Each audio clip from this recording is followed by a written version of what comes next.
sulok. My question is, yes, we have a 7 days. But the question is, can you use that 7 days every day?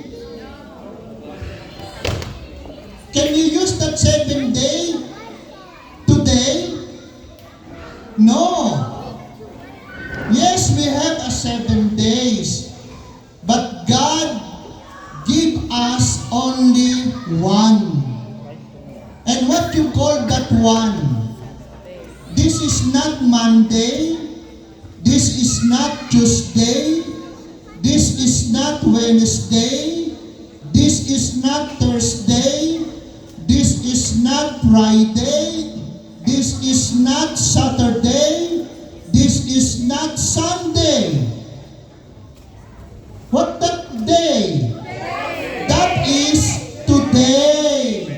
Everybody say today.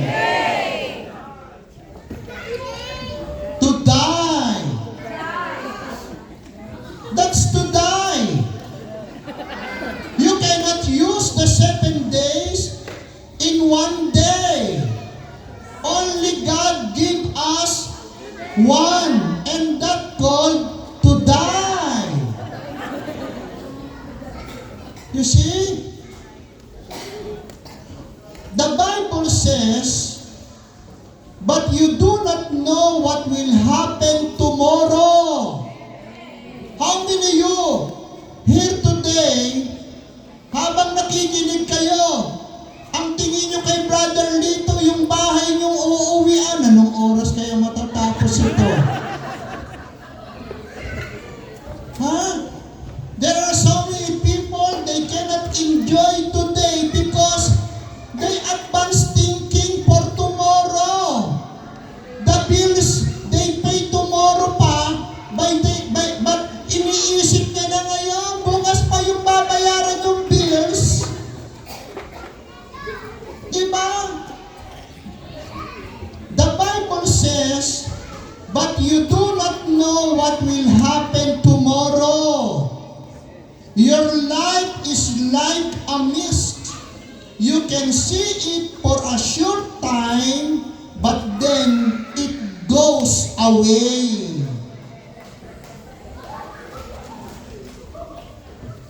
Ano yung bagay na dapat natin malaman? What are things we should know in our lives today?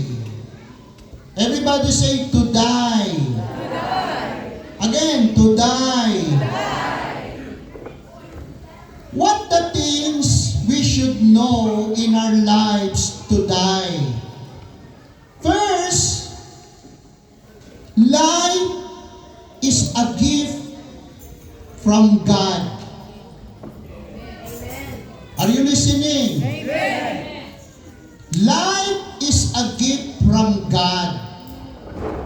Dalawang beses itong babanggitin kong Word of God na binanggit kanina.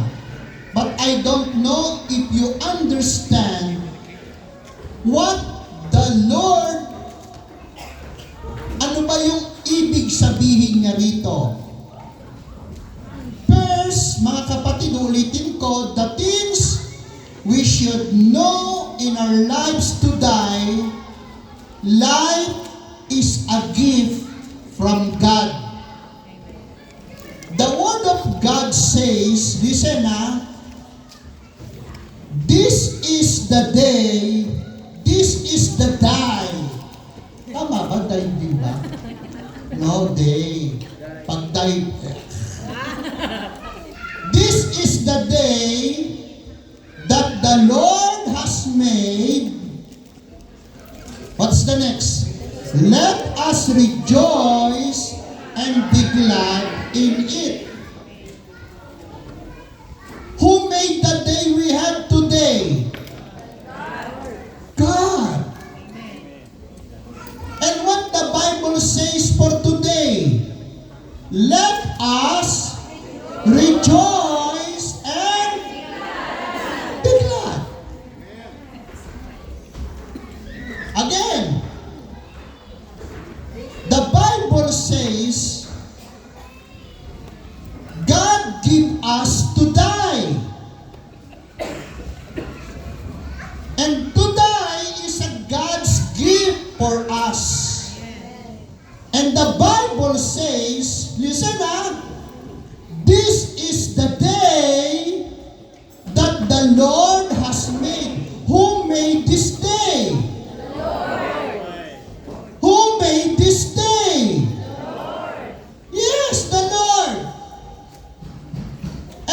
what the Lord says for today.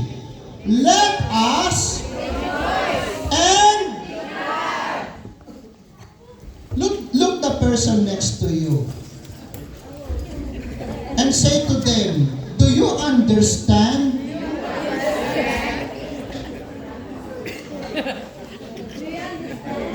Huh? Tell them again. You said to the person next to you, this is the day. You shout it. This is the day that the Lord has made.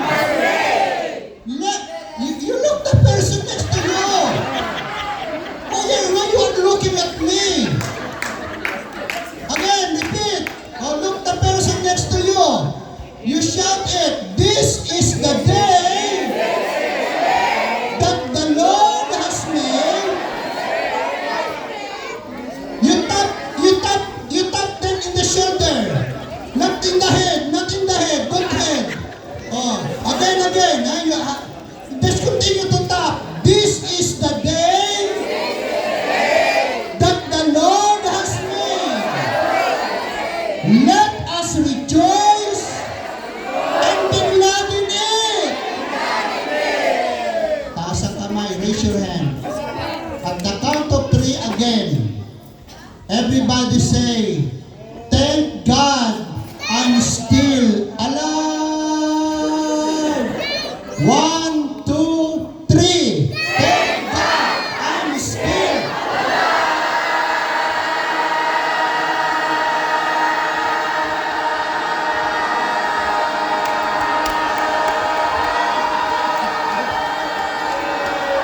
purihin ang Panginoon. Brothers and sisters, listen. Lahat ng sumisigaw na may high blood, wala na kayong dugo na may high blood. Listen, Psalm 118, that he said, this is the day that the Lord has made. Each day we wake up is a blessing. It is not an accident. Psalm 118 verse 24 remind us to appreciate life and recognize that waking up each morning is a gift. So starting this afternoon, every time you wake up, the first thing you do is smile and say to God, thank God I am blessed, happy and prosperous talaga.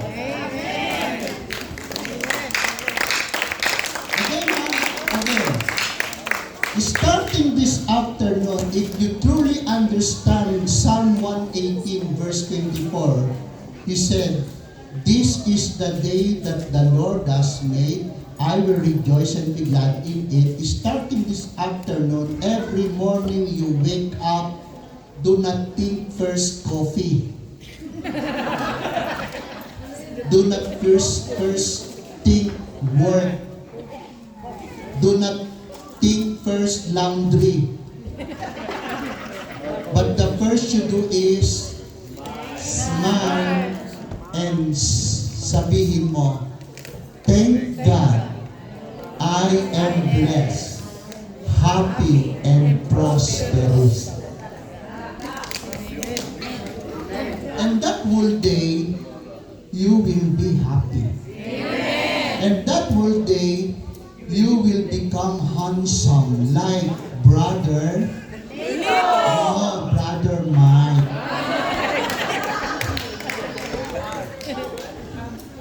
See? Psalm 118 remind us to appreciate life. and recognize that waking up each morning is a gift. Not just something that happened by a chance. Alam niyo, paggising natin sa umaga, hindi ito isang bagay na, ay, nagkataon lang at nagising ka pa. Huwag mong sinasabi sa kaaway mo pag nakita mo, oh, buhay pa to. If you see your enemy, do not say, this person is still alive. Do not say that. Because every morning, every person wake up in the morning, it is a reminder for us that God is there. That life is a gift every morning. And being aware that life is a gift encourages us to appreciating small joys and moments.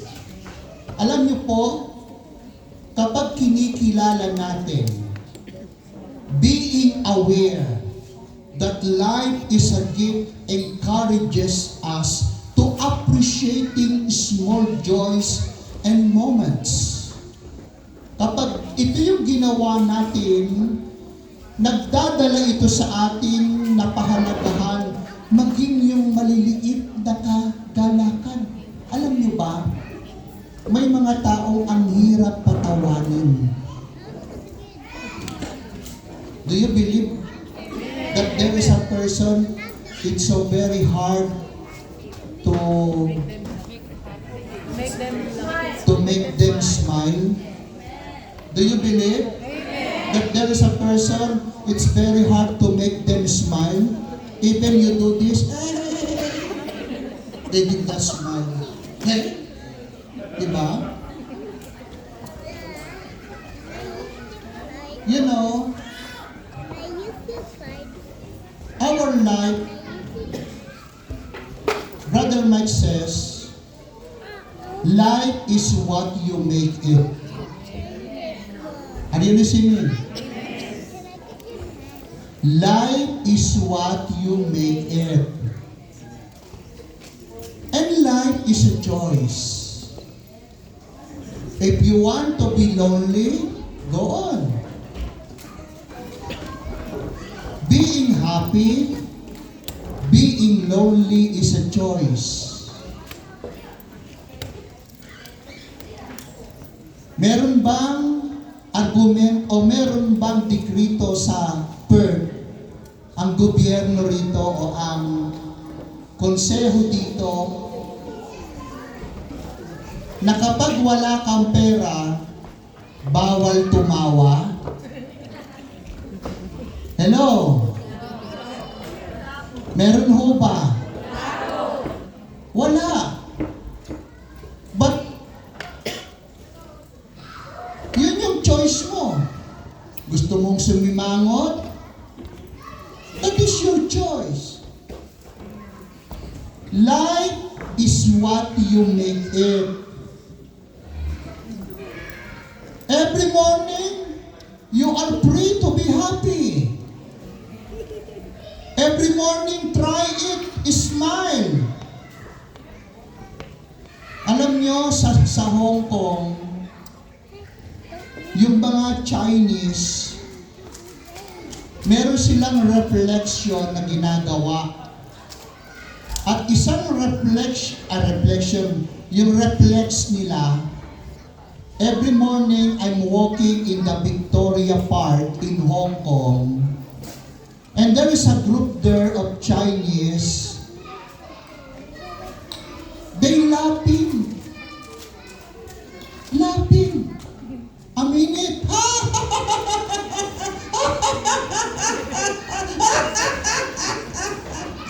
When I see them, then I say to them, but nung malaman ko, mabisa palang refleksyon. And the Bible says, actually, their doing is biblical. Sabi doon ng Biblia, diba, ang masayahing puso ay higit pa sa mamahaling gamot.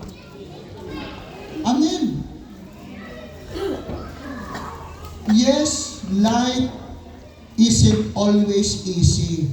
Alam natin hindi madali ang buhay. But when we recognize that each day is a blessing, we find strength to push through difficulties with hope and resilience. Hindi madali ang buhay. Life isn't always easy. In our continuing journey in life, yes, it is not always easy. Pero kapag ang bawat araw kinikilala natin na ito'y grasya, it brings us strength. Ito yung nagdadala sa atin, kaya nahaharap natin ang bawat difficulties ng may pag-asa at may katatagan. Palakpakan natin ang Panginoon. So the first message, kung ano po ang dapat nating what are the things we should know in our lives today, the first is, do not forget that every morning you wake up, that is a gift. Your life is a gift from God. Starting this afternoon, you practice every time you wake up in the morning. You said, thank God I am blessed, happy and prosperous. Then it will happen to you. Amen. Amen. The second things we should know in our lives today, life is short. Use it wisely. Everybody say, life is short. Use it wisely. Say it to the person next to you. Again, life is short. Use it wisely. Listen. Are you listening? Ephesians chapter 5, 15 and 16. Look carefully then how you walk, not as unwise, but as wise, making the best use of the time, because the days are evil. Ang root na salita rito, the root word here is making the best use of the time. Time, everybody say time. Time is one of God's greatest gifts to man. And every day, God gives time equally in every man. Sino dito na isang araw, sabi ng Diyos sa kanya, 12 hours ka lang? All of us receive 24 hours. Amen. It is something we all receive equally each day. Are you listening? Time, it is something we will all receive equally each day. 24 hours filled with endless possibilities. Yet, how we choose to use it reveals the condition of our heart and the direction of our life.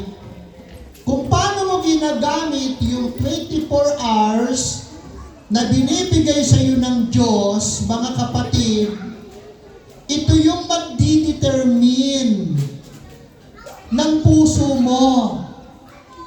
Ito yung magdidetermine ng direction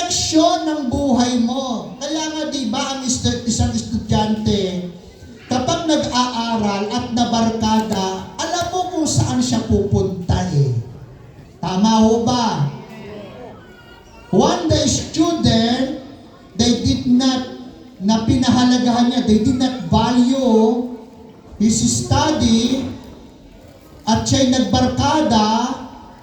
Alam mo nade-determine mo na itong batang ito, kapag hindi ito ginamit niya ng tama, yung opportunity na yon, alam mo hindi siya makakatapos. Unlike money, everybody say money.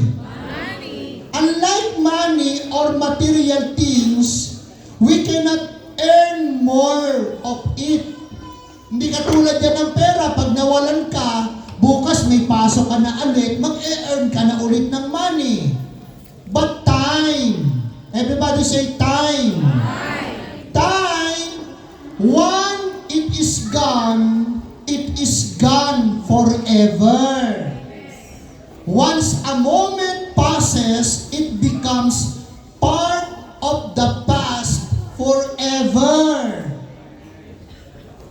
If the time passed, all you can do is to sing. I can't remember when I used to be. Di ba? In Tagalog naman, kakanta ka na lang ng kung maiba, balik ko lang ang dating ikot ng mundo. Akala mo gusto mo pang pabalikin ang ikot ng mundo, namatay tayo lahat. If the time pass, if the time's gone, unlike money or material things, we cannot earn more of it. Are you listening? You cannot earn time. One, it is gone forever. Once a moment passes, it becomes part of the past forever. Only you can do is to sing, I can't remember when I used to be. Sa Tagalog naman, kung maiba, balik ko lang ang dating ikot ng mundo. Pagkaiingatan ko at aalagaan. Kung maiba, balik ko lang.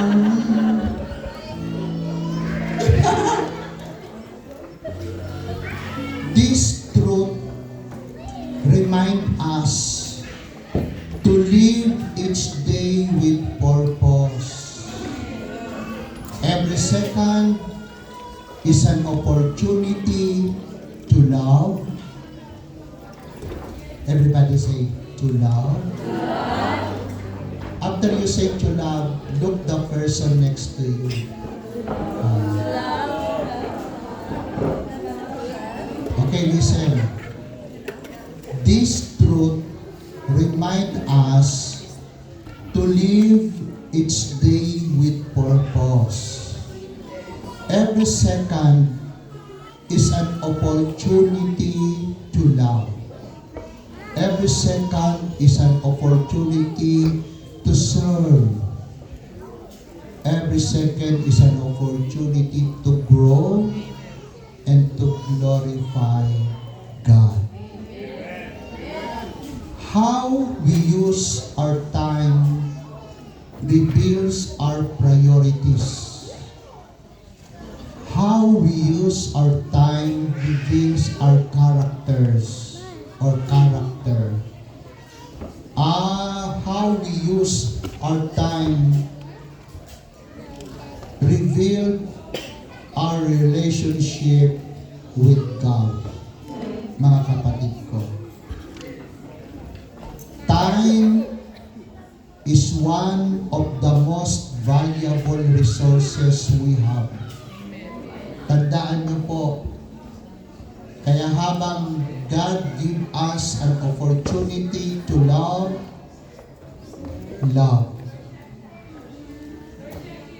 As long that God give us an opportunity Kailan mo huling sinabi, mga lalaki muna, kailan mo huling sinabi sa misis mo ang salitang I love you? Ha? Yung iba nag-isip, kailan nga ba? Yung isa dinidilatan yung asawa, ay ikaw hindi mo na sinasabi yan.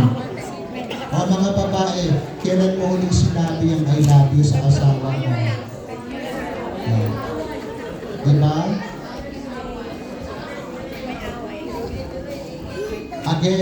Again, unlike money which can be earned back or material possession that can be replaced. Ang pera, maaring bawiin o material na pag-aari, maaring palitan. But time continuously moves forward, and once spent it's gone forever. Kaya diba, ilan sa inyo dito ang may edad na? Ano sinasabi natin? Ibale, sa anak ko na lang ako babawi. Diba? Yung hindi mo na nagawa na napabayaan mo, nagkakaroon tayo ng option. Pinupus natin yung anak natin. Nakita natin how important yung mga opportunity that time we have. Hindi habang panahon,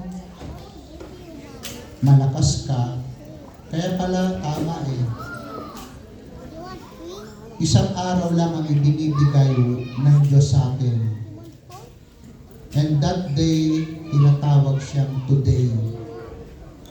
At sabi ng Biblia, sapat na sa bawat araw ang mga ibinibigay niya. Today, you do what the will of God. Because tomorrow, maybe it's too late, mga kapatid ko.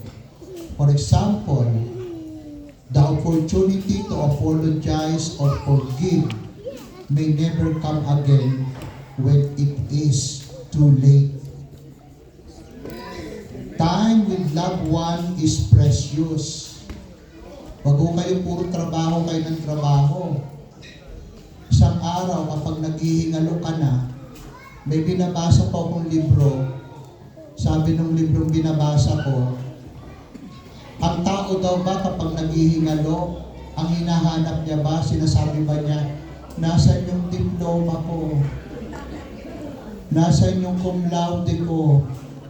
Nasan yung aking medal? Ganun ba sinasabi na naghihingalo? Alam mo, sinasabi na naghihingalo, nasan yung mahal ko? Nasan si Inday? Diba? Time with loved ones is precious because the next time they may not be there. Diba? Kailan mo dapat bigyan ng bulaklak ang asawa mo? Kailan? Buhay o patay?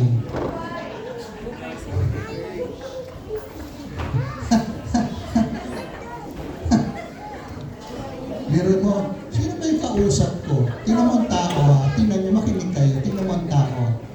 Mamimili sa calls. Calls. Ang mamahal ng pinamili.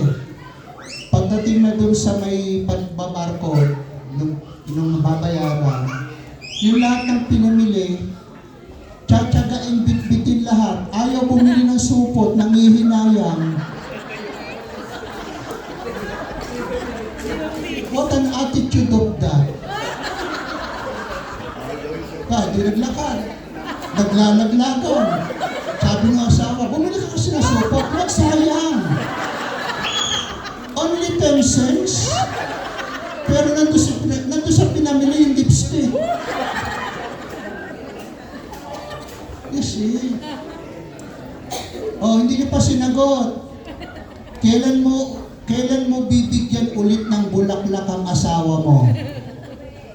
Pagpatay o ngayong buhay?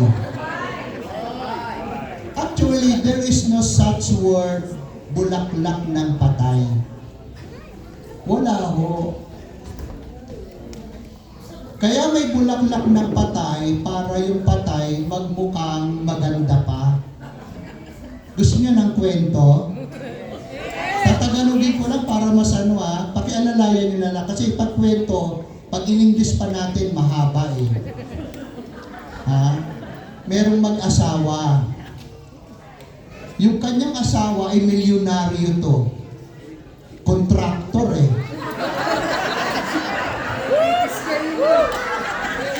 Isip nyo, that's bad. Not all contractor is bad. Can you correct that Don't do that. So, yumaman sila, milyonaryo. Yung kanyang minamahal na Inday, namatay. So, sa pagmamahal niya, nag-publish siya, wanted beautician. Sabi niya, gusto ko yung asawa ko gawin yung parang natutulog lang. Magbabayad ako kahit magkano. To make the story short, nag-apply. Nung matapos, hindi natuwa yung lalaki. May nag-apply. Ang huling nag-apply, taga El Shaddai. Nung matapos niya ng ayusan, pagsilip ng lalaki, nalaki yung mata niya at napangiti. Sabi nung nag-ayos na taga El Shaddai, "Sir, it's okay everything. I'm sure that your wife," ano ba sa English yung natutulog? "Is like and sleeping, not dead." No, pagsilip niya, alam mo, sabi nung asawa niya, ganito itsura sa loob ng kabaong. Parang matutulong lang. O, lahat tayo, sabi na. Parang natutulong ka lang. You see? Mga anak, pag may time, spend your time to your mom. Spend your time to your dad. And most especially all parents. Spend your time. If you have time, spend that time. Make it valuable that time. Make it use your quality. You make a quality time to your family. Because the next time, they may not be there. Maybe it's too late. Wag ko kayo nagpapayaman lang na nagpapayaman. Diba?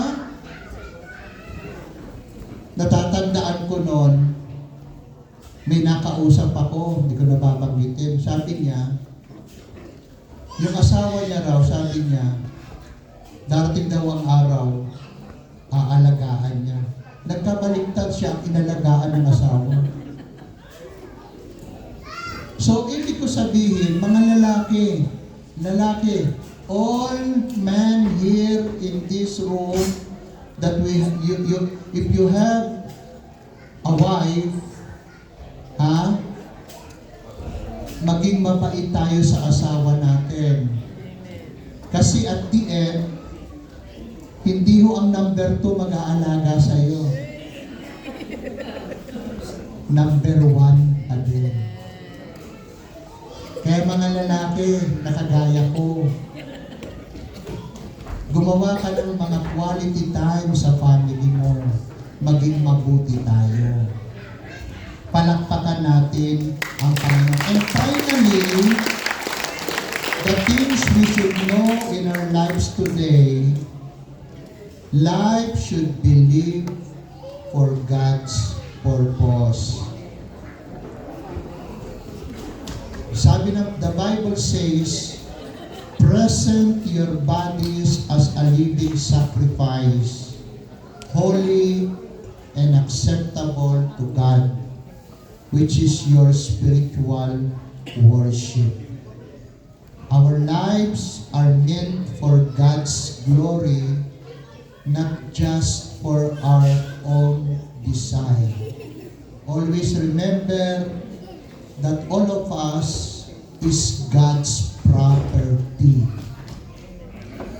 Use everything in your life for God's glory.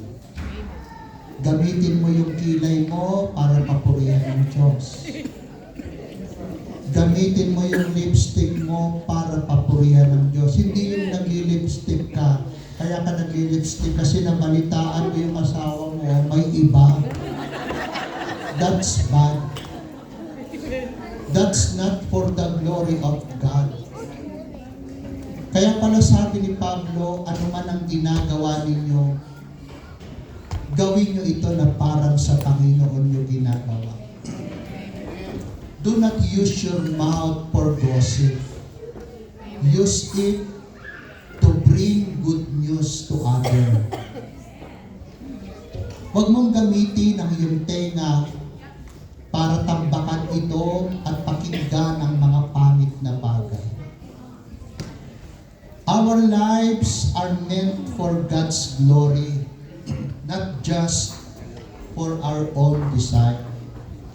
Kasi we are all God's property. Our lives are not just for our own pleasure or dreams, but for God's glory. Mga kabataan, gamitin nyo ang inyong lakas for God's glory. Tandaan nyo, ito yung sinabi ni Paul, so whether you eat, whether you drink, or whether, or whatever you do, listen to this, do it all for the glory of God. Mamigay yun. As of now, nakikinig ka, use it for the glory of God. May mga tao, salita ng Diyos pinapakinggan, wala lang, walang pakialam. Kaya sa salita niya so, whether you eat, mamaya kakain tayo. Pero yung iba yata kumakain na. It's okay, mamaya kakain tayo lahat. Pakinggan nyo to. So, whether you eat, whether you drink, or whatever you do it for the glory of God. Amen. Mamaya maglilinis tayo ng venue. Do it for the glory of God. Hindi yung naglilinis ka, this is for the glory of God. Sa halip na dakutin yung dami, total wala naman nakakita, dito ka na lang. And that's not for the glory of God. Diba? Mamaya kakain tayo. Pag sumantok tayo, always remember, there is a next. You are not alone. Always remember, may susunod pa. Pag nakakain na lahat at may tira, labas na natin yung plastic natin. And do it for the glory of God. Diba? Diba? Kakanta na tayo ng ano? But kidding aside, that's a joke. The Bible says, whatever you eat, whatever you drink, or whatever you do it for the glory of God. This shows that even small things, we should consider how it will honor God. At tulad halimbawa, yung mga nagbigay ng anniversary ito, it is for the glory of God. Yung mga binigay niyo po ang bag, everything, it is for the glory of God. Do it for the glory of God. Yung mga tumulong, yung mga naglala ng foods, yung mga material, everything, do it for the glory of God. Remember, brothers and sisters, living for God means seeking His will and obeying His commands. If you believe, naniniwala ka that your life is a gift from God, use it for His glory. Prioritizing Him in every aspect of our life, our thoughts, our actions, and our decisions. Prioritizing Him. Huwag kang masilaw dun sa mga bagay na alam mong mali, pero parang gusto mo, huwag. Unahin mo lagi ang kalooban ng Diyos at tiyak makasusumpong ka araw-araw ng kagalakan, ng kalakasan, at ng grasya ng Diyos. Amen. Amen. Tumayo tayong lahat.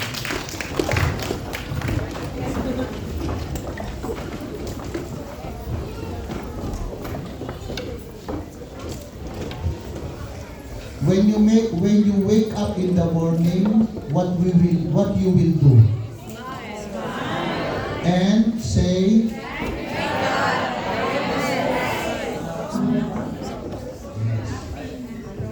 and everything you do, use it for The glory of God.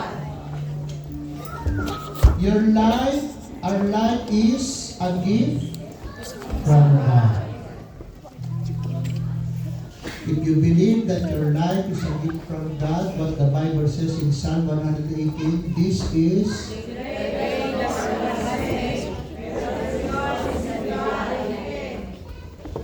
starting this afternoon,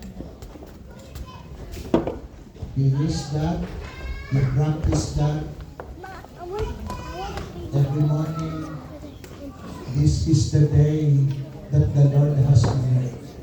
I will rejoice and be glad in it. Thank God I am blessed, happy and prosperous talaga. Then, look to your wife, mga lalaki. Then, mga babae, look to your husband. Yes. And it will happen to you on that day.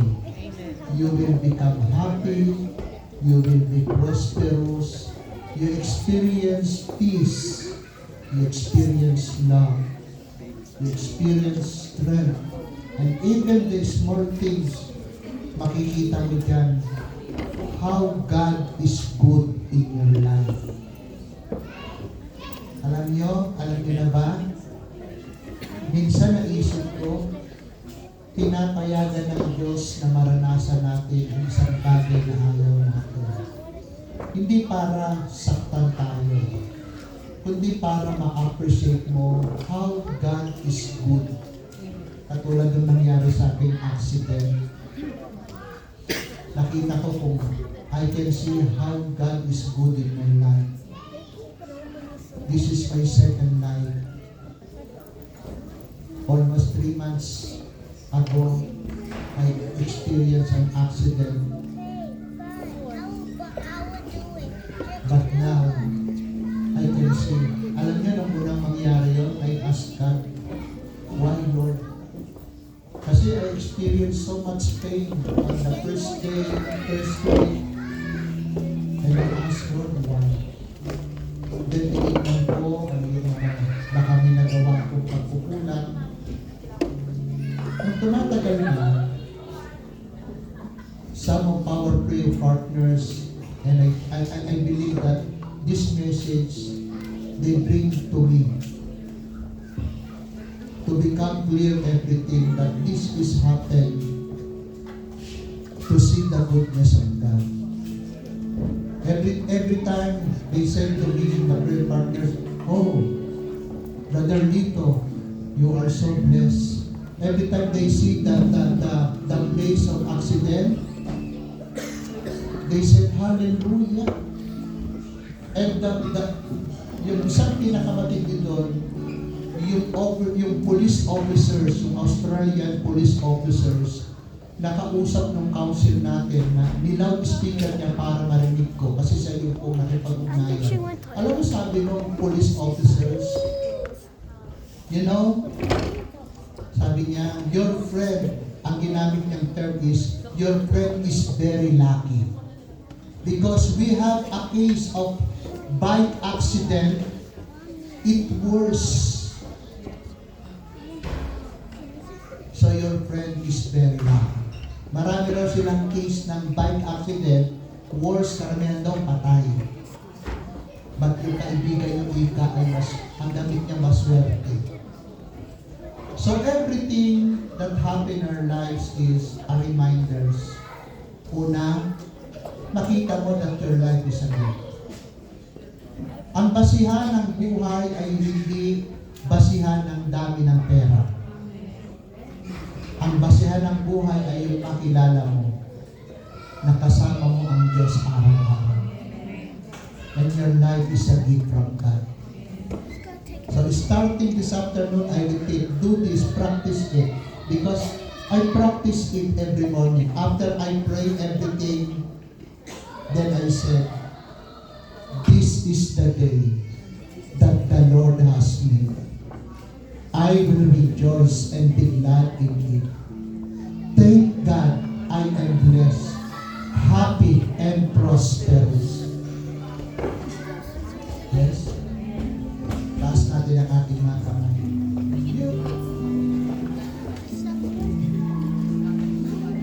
May nakahanda po kayo. Okay. Let us sing the goodness of God. Taas natin ang ating mga kamay. May prayer request po ba kayo? Amen. Sige, ilabas niyo po. Yakapin niyo po. Huwag na, sige, yakapin niyo na lang. Labas niyo yung prayer request niyo, yakapin niyo.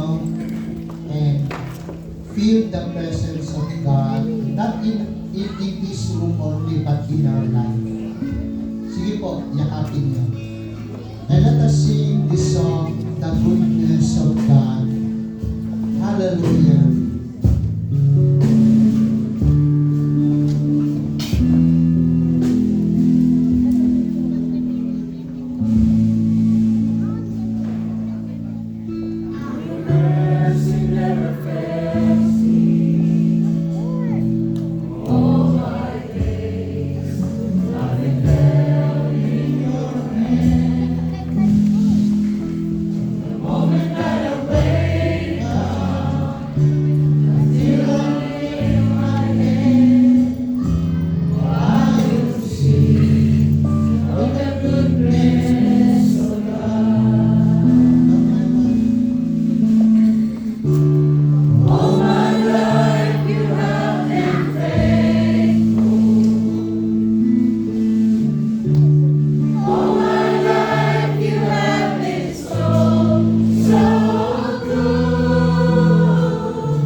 bow your heads and close your eyes.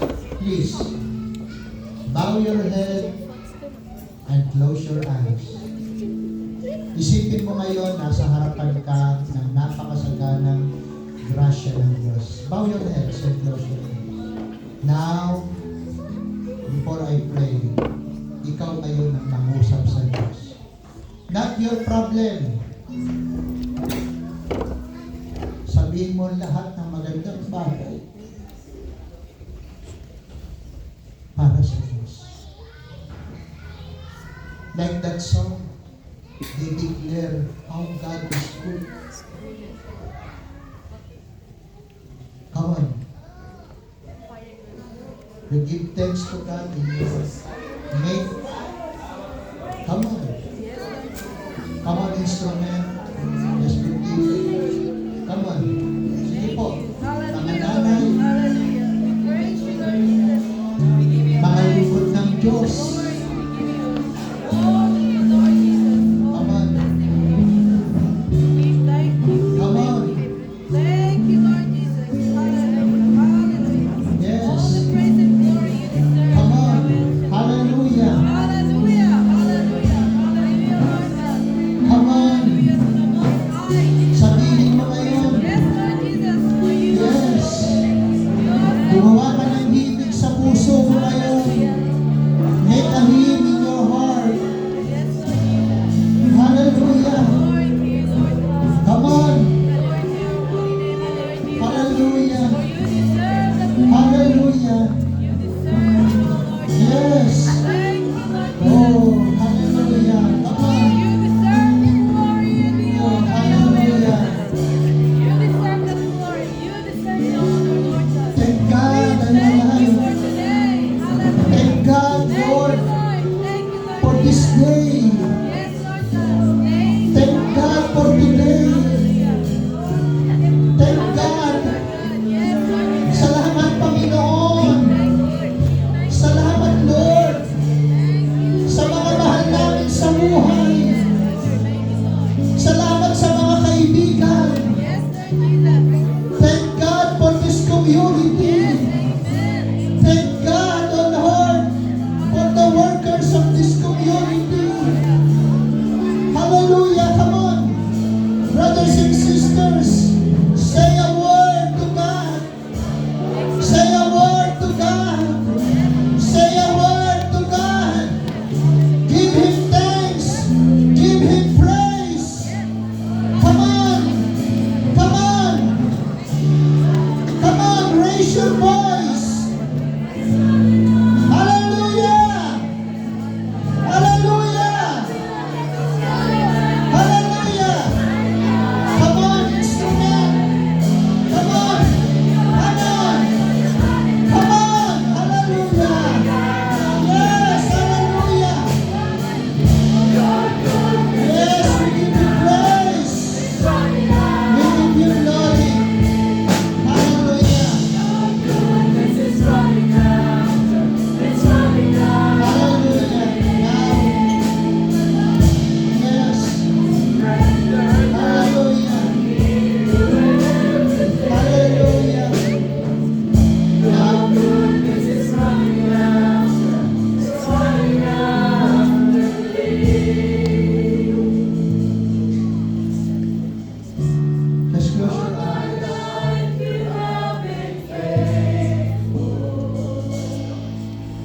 Hallelujah.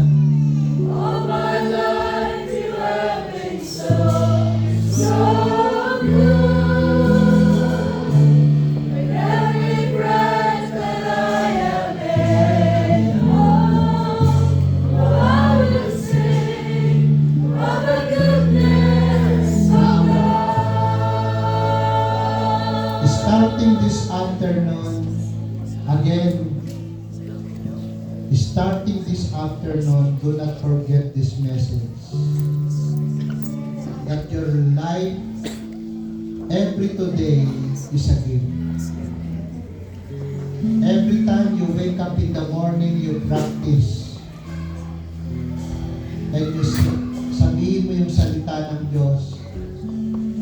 This is the day that the Lord has made. I will rejoice and be glad in it. Thank God I am blessed, happy and prosperous talaga. Sa pangalan ng Panginoong Jesus, umuwi kang pinagpalad. You are blessed. And bring that blessing to your family. Bring that blessing to your friend. Bring that blessing in every member of your family. And God bless your prayer request this afternoon. And also God bless your love offering. Lahat ng tumulong, lahat ng nag-ambag, lahat ng nagbigay, lahat yan ay hindi lilimutin ng Diyos. But do it. Every time you do that, do it for the glory of God. Everybody say, today is the day of God's favor in my life. Amen.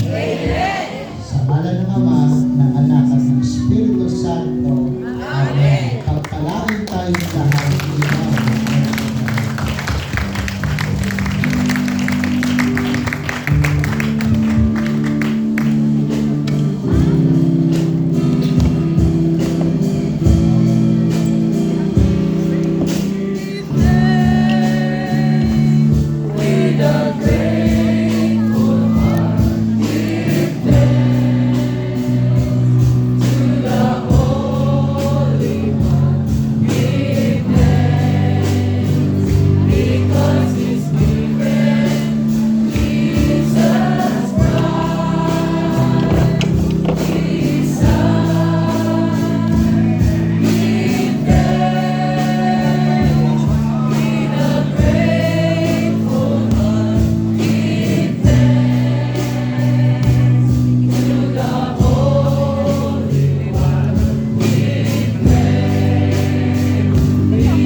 Ayan.